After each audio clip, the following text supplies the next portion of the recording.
14 games played on a Friday night, and playoff pictures become clearer and clearer. We'll be getting to all of it on Locked On MLB Game Night. When that final out is made, you know it's time for Locked On MLB Game Night. All the post-game reactions to every game across the league, every single night, with insights only the hosts at Locked On can provide. Prepare to experience game day reactions like never before. Only on Locked On MLB Game Night. Your team every day. Hello, I'm Brian McKeon, and welcome to Locked On MLB Game Night. It's every single game, every single night. We're part of the Locked On Podcast Network, which is now the #1 sports podcast network. I'm your host and the host of Locked On Yankees, alongside my partner and the Locked On Brewers host, Chuck Freimund. Chuck, how are we today? Doing good. Looking forward to kicking off the weekend here. Some big matchups as we get into the dog days of August. Let's get into a massive matchup first. The Brewers at the Dodgers. Brewers now 75-48 at the Dodgers, who are 74-49. LA wins this game 3-1. Robert Gasser went 6 1/3 of 8 hit ball, 3 earned, 1 walk, and 7 strikeouts. Yoshinobu Yamamoto went 6 innings of 8 hit ball, 3 earned, 1 walk, and 7 Ks. Andy Pages, Tommy Edman both hit solo shots, and Mookie Betts had an RBI single as well. Now, this game got dicey late because Edwin Diaz, who's been struggling massively, had the blown save the other night when the Brewers came back and won in the 9th inning, and tried his best to give this one away as well. What is your best explanation for what's going on here, Chuck? Because this is a crazy, crazy season that he's having coming back from the injury and the scandal. Well, that's good for everybody else that the Dodgers are having bullpen issues. It was funny last night, Dave Roberts at his post-game press conference, would you do bullpen by committee, he was asked, and he says, what do you want me to do? This guy has blown 3 of his last 4 saves prior to tonight. Bases were juiced. He got out of the jam with a ground out to Ortiz to end the game. But they got some bullpen issues. They've run some guys through there over the years where they've had some of these issues. But that could be one fly in the ointment for the Dodgers. The good news for Los Angeles, they're going to get Ohtani back very soon, it sounds like. He threw off the mound today. He hasn't pitched since late July, but that was the good news for them. But Yamamoto looked really, really good, especially dominating early. I did find it very peculiar when asked about his relievers or his closer by committee. Dave Roberts reiterated pretty much, well, who do you want me to go to other than Edwin Diaz? And I was shocked that Tanner Scott's not an option for him, or not a name. I mean, this guy that's closed before, been one of the top closers in the game before. Why not test those waters and go back to him? He hasn't been that bad this year. He's actually had a pretty solid year. Why not go in that direction? Or do you think it has to do with the money that Diaz was paid in the offseason? Well, that's what I was thinking. Could it be that big contract they've committed to Diaz, and maybe that's it? But the Dodgers just start spending money. It doesn't matter for them. But I was surprised. I'm glad, they didn't go to Tanner Scott, but they keep throwing Diaz out there. But it would have been interesting had he blown that 3-1 lead. He was able to lock it down. Gasser pitched for Milwaukee, gave him a couple of 2 home run balls. Wasn't great, but again, another terrible night offensively for the Brew Crew. Yeah, not great for the Brewers. Got to pick things up, but this is a great series and a potential preview to a postseason matchup. It would be expected as usual. The Diamondbacks 65-58 at the Braves, who are 73-49. Arizona wins this game 2-0. Chris Sale goes 6 innings of 5 hit ball, 1 earned, no walks, and 9 strikeouts. Brandon Pfaadt went 7 innings of 2 hit ball, no earned, no walks, 7 Ks on the day. Tim Tawa hit a solo shot in the 9th inning, and Gabriel Moreno grounded out to drive in a run in the 1st inning. This is surprising to say a little bit for the Diamondbacks. I don't think a lot of people saw them coming into this year, Chuck, being one of the competitive teams. And I mean, they're solidified pretty much into a National League wildcard spot. It looks like they're going to make it at this point. This team's not loaded with talent. It's not one of the better teams in baseball, but they're going to find themselves in the postseason. It's been some heck of a year done by this Diamondbacks franchise. It has. And I feel like that's the Diamondbacks every year. Sometimes they make it in, they don't make it in some other years. But, you looked at the pitching matchup tonight, you see a Pfaadt against the Cy Young Award winner with Chris Sale, and you're saying, well, the Braves are probably going to win this game. But Pfaadt pitched great.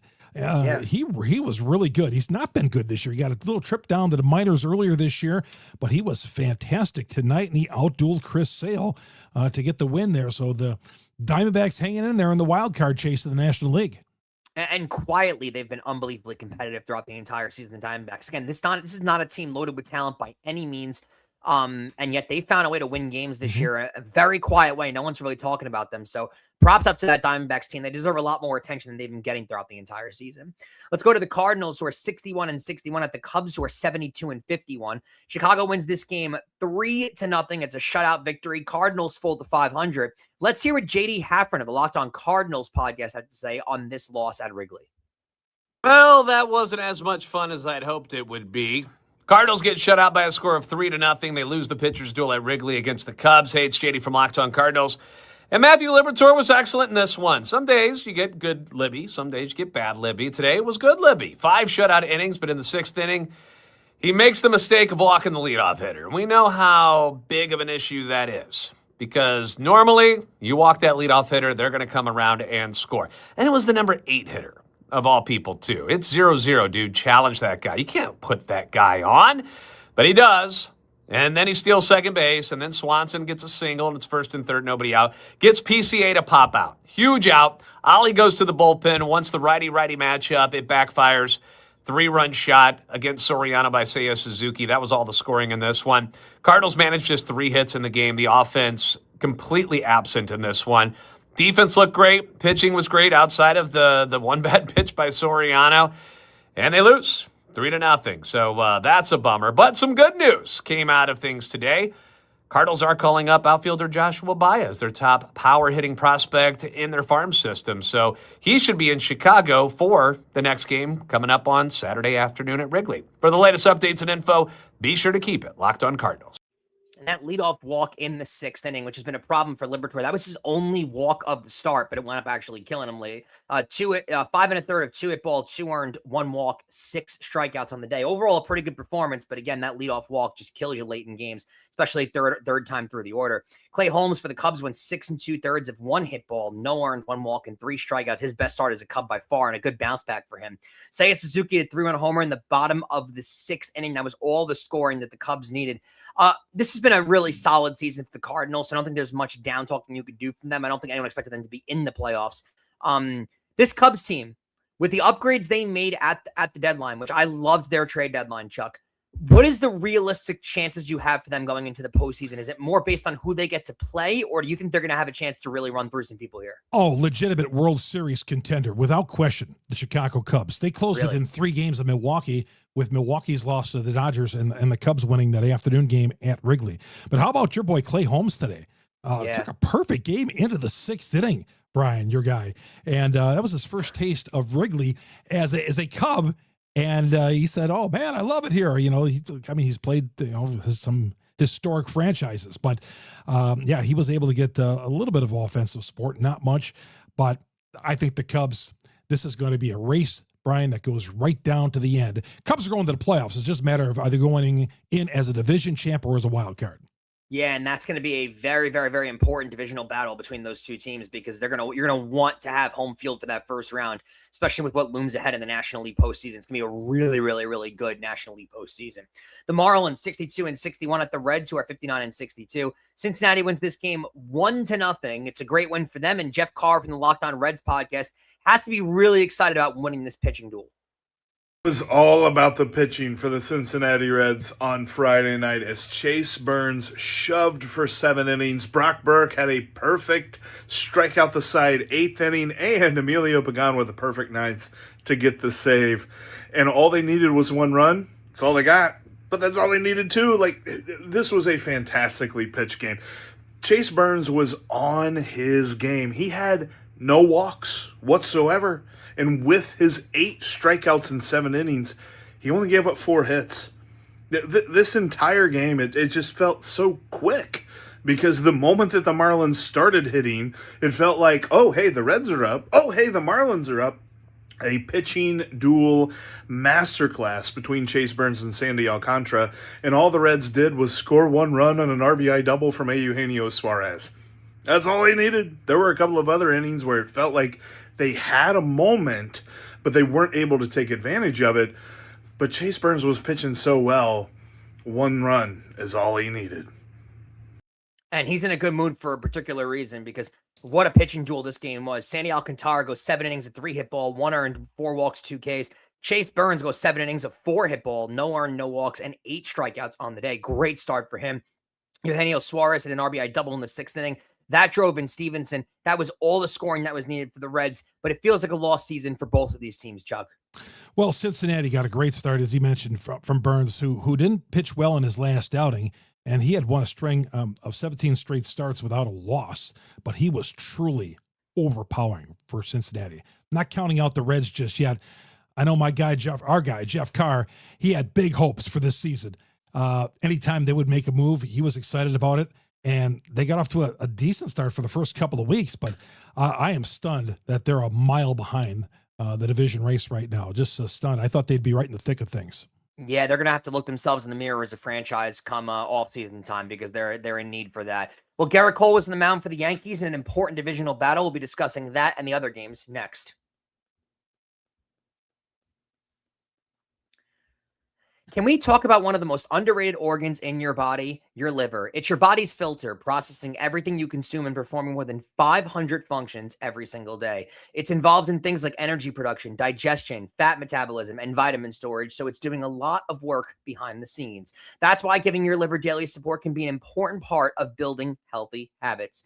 Dose for Your Liver is a clinically backed liver health supplement designed to support daily liver function. And unlike another taking a capsule or drinking another powder, Dose comes as a liquid 2-ounce daily shot that tastes like freshly squeezed orange juice. It's 0 sugar, it's 0 junk, and 0 calories, making it an easy addition to your daily routine. I'd probably take Dose first thing in the morning. I already have a routine where I'm grabbing my coffee, checking my phone, and getting ready for the day, so it would just fit right in there. It's one of those things that's so quick, you don't even really have to think about it, and you just do it and move on. Ready to give your liver the support that it deserves? Head over to dose.com/lockedonmlb or enter LockedOnMLB to get 30.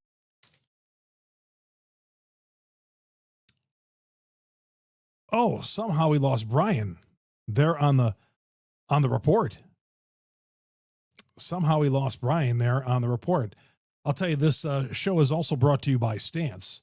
With Stance, man, I'll tell you, before we get back to hopefully Brian here shortly, the Everyday Icon presented by Stance, the official sock partner of Major League Baseball. Stance knows greatness isn't built in a single moment, earned over time through consistency, preparation, and showing up every day. And that's why Stance is there for you, man. Those socks I got some Brewers socks with the old MLB logo. It is really good. And so I'm going to tell you, since I got control of the show right now, the Everyday Icon is going to be my guy, Bryce Terang. Bryce Terang, who's going through a little bit of a knee injury right now. But Bryce Terang, the Brewers second baseman, the best second baseman in baseball. He is my Everyday Icon, presented by Stance. Check out the Icon collection from Stance. Premium comfort, performance, and durability designed for whatever your day brings. Use the promo code Locked On at checkout for 20% off your purchase. Stance, the official sock partner of Major League Baseball.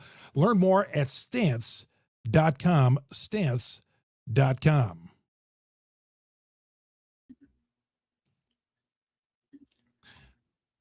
Chuck, I am sorry about that. Some technical difficulties as my computer decided to kick me off. How kind in the middle of a live broadcast. But I picked up the fumble. And you ran it back. So great work. Thank you for being a great teammate there. I really, really, really appreciate it. Well, Garrett Cole needed the Yankees to have the bullpen pick him up in this game, and they were not able to as the Blue Jays came back and won the game. Yankees now 68-54 at the Blue Jays, who are 60-64. Toronto wins this game 3-1. Garrett Cole went 6 innings of 5 hit ball, 1 earned, 2 walks, and 5 Ks. Get this. In the first month of June when Garrett Cole came back, the control was certainly not there coming back from Tommy John surgery. Since then, he's had one of the best ERAs in all of baseball. His ERA was in the 5s at one point. Now it's back down to almost 2. He's had an unbelievable stretch now. Only 1 earned in this start, but was not able to get out of this game with a victory. Shane Bieber, who on the exact opposite, coming back from an elbow surgery as well, Chuck, has struggled with command, but has certainly gotten the stuff back 1,000%. 6 innings of 4 hit ball, 1 earned, 1 walk, and 5 Ks. Proved that against this Yankee team. Alejandro Kirk homered and hit a tie-breaking double in the 6th inning of this game. But this is a really important series. This Blue Jays team comes in playing really, really good baseball. Boy, Alejandro Kirk, I mean, you see him and, he's not a real big guy, but that guy just gets the job done, man. 2 big hits tonight. He just does. Now, Boone, I got to ask you, how do you get ejected for calling balls and strikes, for arguing balls and strikes in today's game with the ABS. Yeah, the argument I would have against that is the fact that Boone's been such a consistent arguer. He is very vocal from the manager's chair. And it's gotten to a point, Chuck, where I think umpires have just had it with him. They're not going to take anything from him. He has no leash when it comes to making complaints. The second they hear him start barking from that manager's box, they get him out of the game quickly because they've had it with him. He's made such a reputation of this that he's not going to get any leniency anymore. And that's where we're at now, where he's going to get thrown out pretty quickly. Yeah, sometimes they just to get tired of hearing that same old song. You tell them to pipe down, but I didn't see any reason at all that Boone would get ejected in this game. But now you kind of explain it. I could kind of, he's probably grating on some of these umpires' nerves. I mean, after a while, it's like, stop it, please. His players are probably the same way. Umpires generally have a very quick trigger when it comes to Aaron Boone, and this shows it right here. Let's go to the Red Sox, 66-57 at the Pirates, who are 60-64. Pittsburgh takes this game 8-4 as the Red Sox keep struggling to get consistent wins back after the great baseball they were playing for a month there. Let's hear from Gabby Maljanian of the Locked On Red Sox podcast on this loss.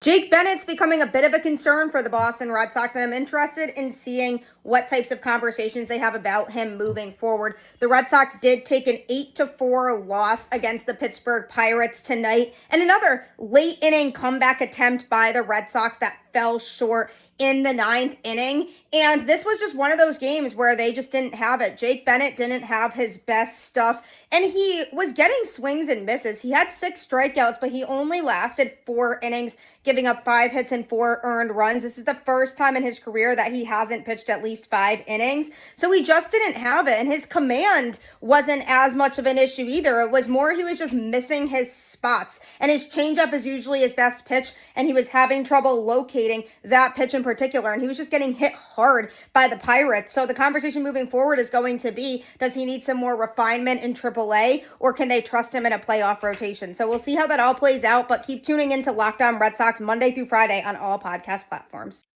Jake Bennett, for just a simple fact of not being able to give the Red Sox any length in these starts, I doubt he gets a playoff start at this point. He went 4 innings of 5 hit ball, 4 earned, 1 walk, and 6 Ks. But again, that constant theme, Chuck, not being able to give your team length. You need to do better than that to get postseason starts consistently. Bubba Chandler, 5 innings, 4 hits, 2 earned, 2 walks, and 5 strikeouts. What were you going to say? Yeah, you're going to burn out your bullpen if you don't get long starts. Even from the guys at the back end of that rotation, for sure the front end guys, but the back end got to get longer starts, or that bullpen, especially if you're going to go on a stretch of games, is going to get cooked. Now the Red Sox, on the other hand, Brian, 32-5 run that they were on, but they've lost 6 of their last 7. You see them sinking down to reality here a little bit?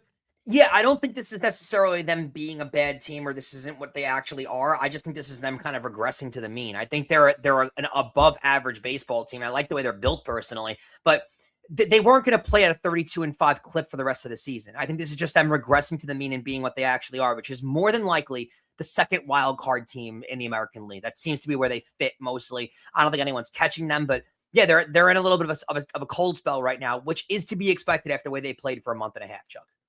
Yeah, but I think they'll bounce back. I just was a little surprised that they're regressing this badly. I didn't think they'd stay on that kind of a tear, but a little bit. But they ran into a good Pirates team. The Pirates did most of their damage tonight, right in the middle innings. They got a lot of their runs right there, and Boston, kind of like your team, the Yankees. Boston at times defensively looks a little bankrupt, and I see that with you guys once in a while too. It's like, man, the defense has got to pick it up if you want to win a title. Yeah, for sure. An important part of the game. Let's go to the Orioles at the Rays. Orioles 59-63 at the Rays, who are 74-47. Baltimore wins this game 6-5. Jesse Schultens, who came in the second inning, went 3 innings of 4 hit ball, 2 earned, 2 walks, and 2 strikeouts. Chris Bassett went 5 1/3 of 5 hit ball, 2 earned, 3 walks, and 3 Ks. Dylan Beavers hit a 2-run pinch hit single in the 7th inning. That put them in the lead for good. Gunnar Henderson and Colton Cowser also each homered in this game for the Orioles. And we talk about this all the time on Locked On Yankees. The Yankees need to take advantage of these things. And if you can't lose this game in Baltimore when Tampa Bay actually finally loses a game, because the Yankees might win the game in Toronto on Saturday. Very well could happen. The problem is, Chuck, that's the Rays will win as well. This Rays team is too consistently good. You have to take advantage of when they lose games, and you have to win on the other side if you're the Yankees. Without question. And Tampa has their 9-game winning streak come to an end.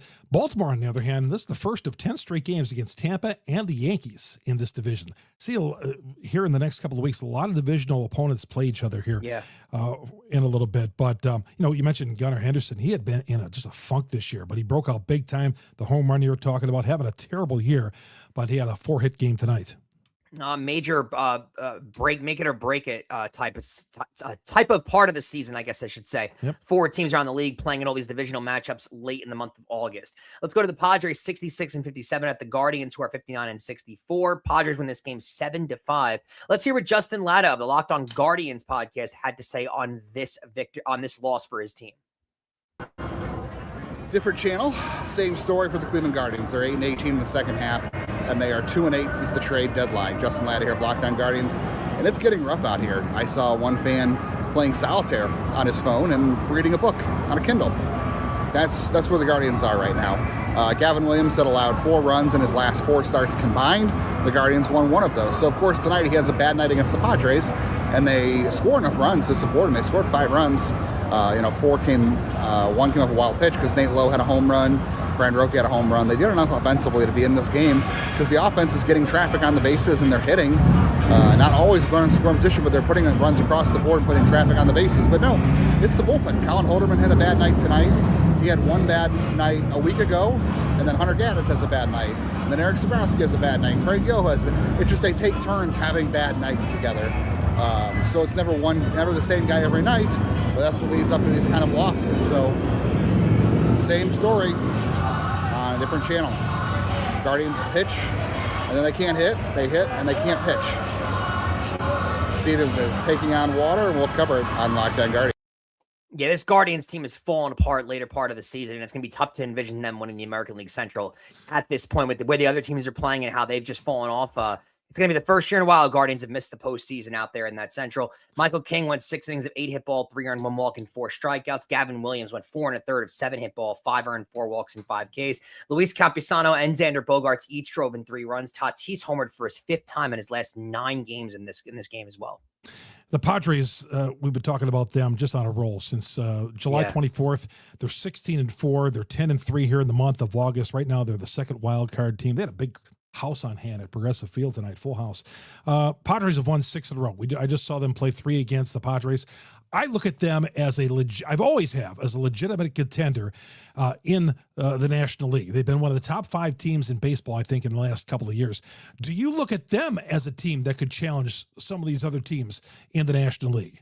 I don't. I think they get into the postseason. The problem is you have too many guys that are supposed to be star players that are hitting well below their baseball card. And the problem is there's not enough depth at the starting pitching position. You need that to win in this National League, and they don't have that. I don't see the Padres going very far in the postseason if they do get in, which I think they will at this point. Yeah, even those numbers you read from Michael King, it wasn't real great tonight. It was not great, but good enough. They had some offense, and they got the victory.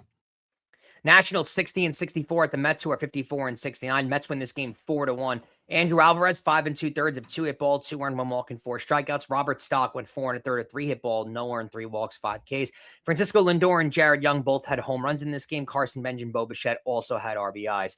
George Kirby was on the mound for the Mariners, trying to get them back right on track. We'll be talking about that next. There's nothing like getting to a baseball game live, but it's even better when you can get yourself in the building. The excitement, the fans. The only problem is getting tickets can feel like an absolute grind. Between the long queues, surprise fees, and prices jumping at the checkout, that's where Gametime comes in. The Gametime app gives fans the advantage with constant innovation. It's how you can unlock amazing tickets and experiences within just a few taps. Plus, it's super simple to use. The Gametime guarantee means you get 100% authentic tickets delivered on time at the best prices possible. And here's the best part. The fees are included in the price you see. What you see is what you pay, period. You can follow your favorite team and get alerts when new deals drop. I've personally seen deals in New York drop to as low as $10 for tickets. 2 taps, it's done. There's no stress. There's no hidden fees. It's just great seats available to your phone in minutes. That's what makes it so easy to decide last minute to hit up a game. Just take the guesswork out of buying Major League Baseball tickets with Gametime. Download the Gametime app today, create an account, and use code ONEMORELOCKEDON for $20 off your first purchase. Terms apply. Again, create that account and redeem code LOCKEDON for $20 off. Download the Gametime app today.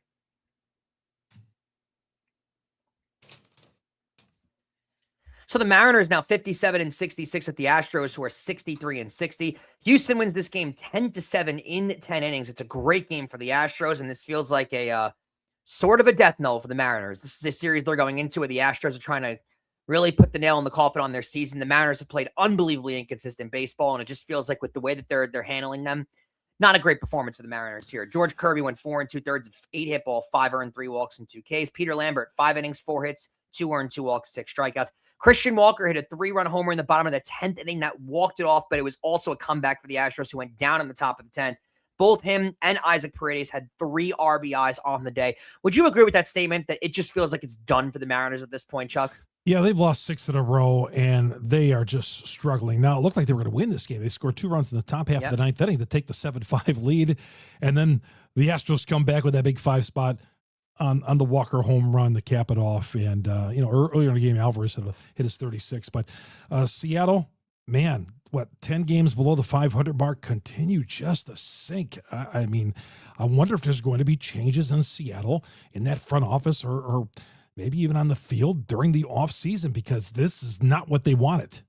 There certainly might be. There's been no consistent play there. When the pitching's good, the offense doesn't hit. When the offense doesn't hit, the pitching's terrible. It's just, this team has just been so flip-floppy. And I don't know who's been worse of the ALCS teams, the Blue Jays or the Mariners. Both teams been massive disappointments this season, especially with what expectations were coming in for both of these teams. Yeah, but, there's a couple of games left in this series, but boy, I'll tell you, Houston, just when Walker hit that home run, that building exploded tonight. They might find themselves into a postseason position, and people are going to be scared to face that team in the American League. That's for damn sure. Yeah, without question. But, man, they're coming on strong, and they're winning games in dramatic fashion. But I've just been a big fan of Alvarez, and just seeing him at the plate. I thought he'd maybe hit one in the bottom half of the 9th inning. He grounded out to start the inning. But earlier in the game, when he hit his 36, man, when he hits the ball, there is a violence that comes off that bat. Yeah, and the crack of the bat is louder than anyone in the building. It's really impressive stuff.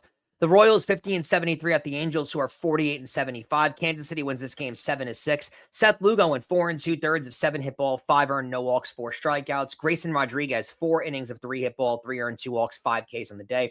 Nolan Shawno had 4 RBIs and a double and a single. Mike Trout was thrown out at home on the single. It would have been 5 RBIs for Shawno on the day. Wasn't able to get there as the Angels, can't consistently win baseball games, almost 30 games under 500 at this point in the season. Yeah, Brian, 2 teams that are going nowhere fast. Yeah, absolutely. And the Royals, man, I didn't expect them to be this bad this year. I thought they'd be a little bit more competitive, especially in their division.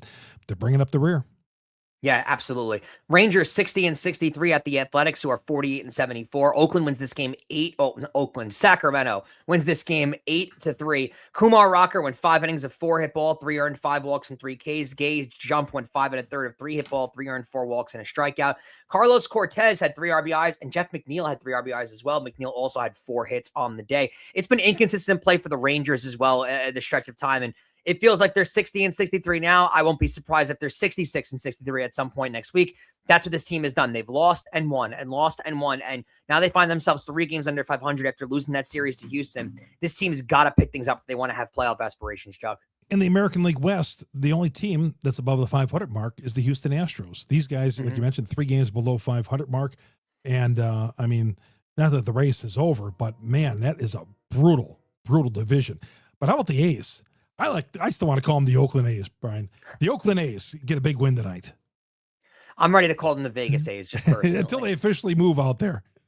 The Rockies 49-73 at the Giants, who are 50-72. Colorado wins this game 5-2. Kyle Freeland, how about this start? 8 innings of 4 hit ball, 1 earned, 1 walk, and 2 strikeouts. Great performance out of him. Landon Roop went 5 2/3 of 5 hit ball, 4 earned, 3 walks, and 5 strikeouts. Zach Veen had 2 RBIs. Mickey Moniak also had an RBI as well in this game. And let's get to the White Sox and the Tigers, Chuck. White Sox 63-58. The Tigers, who have been playing really good baseball, at 60-62. Chicago wins this game 9-5, though. Jose Urquidy had an RBI double in the second inning. He came in the second inning. I apologize. He went 3 2/3 of 5 hit ball, 3 earned, no walks, 3 strikeouts on the day. And Jackson Jobe went 3 2/3 of 9 hit ball, 6 earned, 1 walk, and 4 Ks. Certainly not a great start for him. No length out of either of these pitchers in this game.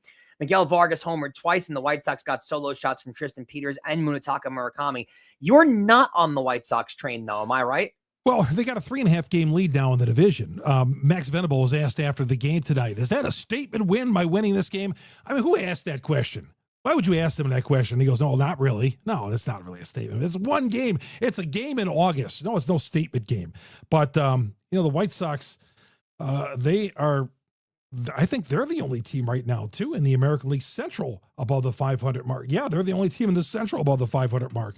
But one other thing with the White Sox, though, they officially clinched not losing 100 games this year with that 63rd win that guarantees them that at their 63 and 58, 63 wins guarantees they're not going to have a 100 loss year this year.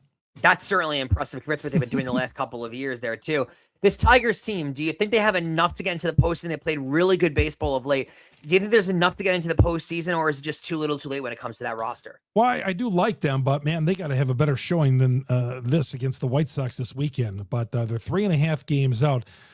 They don't want to be 5.5 out at the end of the weekend. Yeah, we'll be discussing all this throughout the rest of the month and weekend for you guys with these series. Keep you updated. We want to thank you for joining us for this episode. Don't forget to like, share, and subscribe. We hope you'll come back and visit us next time on Locked on MLB Game Night. It's every single game, every single night.